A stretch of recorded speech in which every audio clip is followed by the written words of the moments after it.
Now live from somewhere in beautiful Milwaukee, it's time to speak with Ryan J. You know, you make this town sound almost cool by the way you pronounce it. Is it not like one of the coolest towns? Isn't that where Laverne and Shirley are from? Yes, it is. Well, then it's a cool town. A lot of beer and a lot of cheese. Let's put it that way. Yeah. Charlotte's become that city too. A lot of beer. I mean, the beer down here. I mean, it's starting to get like global attention and stuff like that. And it's like, oh my God, what about those places like Tumwater, Washington, and stuff like that had all those beers back in the 70s. I suppose if you like beer and cheese, it's a fun place to be. Yeah, I don't like any of those. So I like cheese, but I beer to me it all tastes the same, and I'm sure I'm going to get emails and things like that forever and a day now but it all just tastes the same. It's like wine. It all tastes the same. I never developed a flavor for it. Neither have I. But let's talk about Doctor Strange. How about that movie, huh? Did you see it? Of course I did. Yes. What a multiverse, huh? Well, a multiverse and multi-stories. I mean, I love that Sam Rami directed this. You know, after doing the first 3 Spider-Man movies, of course, he also did Oz the Great and Powerful. So he knows his way around a big blockbuster effects movie.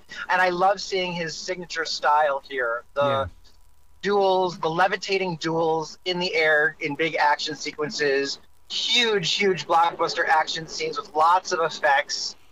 You've got the angle camera movements. You have the dramatic zoom push-ins to faces at great times. And that is just so classic Sam Raimi. It worked really well here because I love Benedict Cumberbatch and Rachel McAdams. Oh, my God, yeah. You know, everything just turning out really, really well. I also love all the magic here. You know, it's Doctor Strange is a sorcerer, and they turn the villain. You have to have watched the Disney Plus series WandaVision to appreciate this one. You're right. And if you have, because that's really the prequel to this movie, because Wanda becomes Scarlet Witch, the villain in this one, and she's a witch with all the magic, and he's the sorcerer with all the magic. So it's the most magical of all the movies from Marvel, and I loved every second of it. I thought it was really cool. It felt like a very different vibe, but yet very true to the tone with humor and snark and winks and nods and some blinking. There's some great cameos, other things.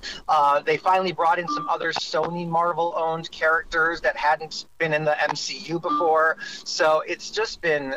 I couldn't have liked it more. I loved it. You know, I had these many times during the movie when I would see them flying in the air. I remember when Superman came out and Mr. Reeves was flying, and people were just so fascinated that it really looked like that he was flying. And now you look at today and you go, oh, the people need to understand the process of how flight took place in Hollywood movies. Yes, because even if you look at the cape, the digital cape, there's so much digital effect here. And I saw it in 3D, Arrow. This is the first movie I saw in 3D probably since like 2016. Oh, wow. And it was so good. It's been so long. But again, Sam Raimi does that. He did 3D Oz the Great and Powerful exquisitely. And when he's working with digital and creating in 3D as opposed to 3D conversion, it was so dynamic, so much depth, so cool. I recommend seeing it in 3D. That flying cape, which has a personality of its own, much like the flying carpet in Aladdin, you know? Yep. Really, really fun. And I also thought it was a fun theme. I mean, it's not a universal theme, but can you imagine in their universe, imagining that every time you dream, it's actually someone's reality in a parallel universe. Yep. That's terrifying. Yep. And boy, they set that up right at the very beginning. I mean, right at the very beginning about dreams and stuff like that. Totally. That means right now our living lives, someone else is dreaming, and it's like their nightmare, but it's like our life. Oh my God! I'll tell you one of my favorite scenes. And you might think I'm wacky, but it was when he was replacing the lens of the watch at the very end, where you looked from love that. Right from you saw him from the watch. Yes, brilliant. And it just gave you a completely different view of this guy, and it totally sets up the end of the movie anyway. But it was just such a brilliant way to start bringing things together. Yeah. What other brilliant? What other film did you see? It's not a film. It's a TV series that debuted yesterday on HBO Max. It is called The Staircase. Oh, yeah. And it is based on the Netflix series of the same name. But this one is the dramatization of it.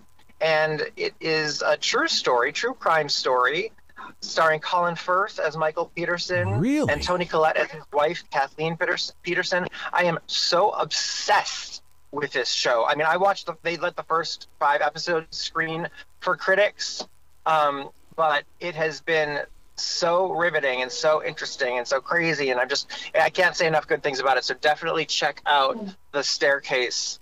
What is it HBO about Max. these crime series that really, I mean, even with podcasting, if you've got a crime series, you've got a big hit on your hands. Is it because we feel like we're part of the story as a detective?